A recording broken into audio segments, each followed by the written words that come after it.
here's a question that I know everyone would like to know, and I'm going to ask Daymond. What are 3 things that all the entrepreneurs in here should consider when seeking funding?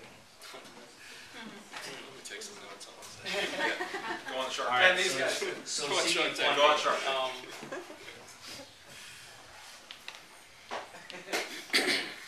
Break into the FUBU offices.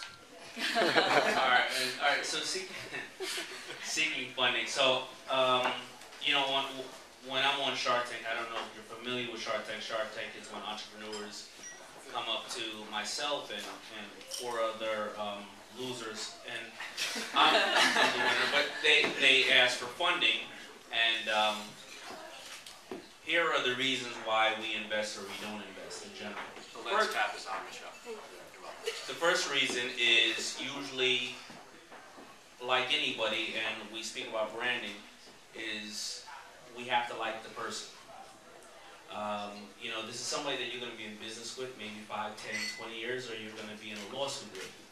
And generally, you know, the only thing more important than numbers dealing with people are the person. So we have to like the person. Second of all, do you have all the answers that we're going to ask? And some of the answers are, I do not have that information, but the money that I'm raising is to hire an accountant, an attorney, or a patent attorney to give me that answer. You're allowed not to have the information, but not to be caught off guard. You're not allowed that. The third thing is there an upswing in what you have? Do we see a level to make a profit? Are you making 100,000, 200,000, a million, and we see they can go to 5, 10 million, 20 million? And the only other thing that throws it out of whack is if you have something that is proprietary. Something that is patented, something that the government has issued that says that this is only allotted to you. And those are the things that all make up why we invest.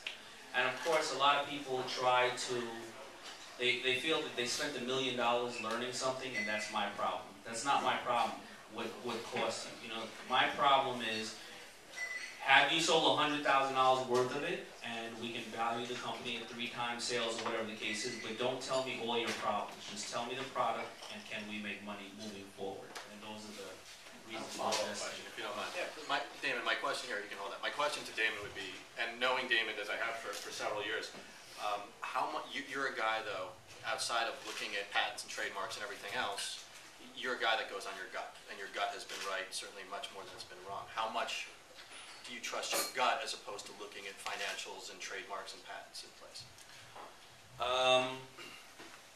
My gut, lately I haven't been using that. I've been using the numbers lately. My gut got me to where I am. Yes, it's about 50-50. I mean, you know, on the show recently I acquired several brands, and I remember being in the office today alone, and I had this brand that I acquired for 4 months. I was looking around, scratching my head like I often do, and go, how can I make some more money? And I saw the brand there, and it hit me. And I said, wow, you know, then my gut hit me, but sometimes it takes time. You have to let people really, you know, just sleep on some of the ideas. So yes, my gut is about half.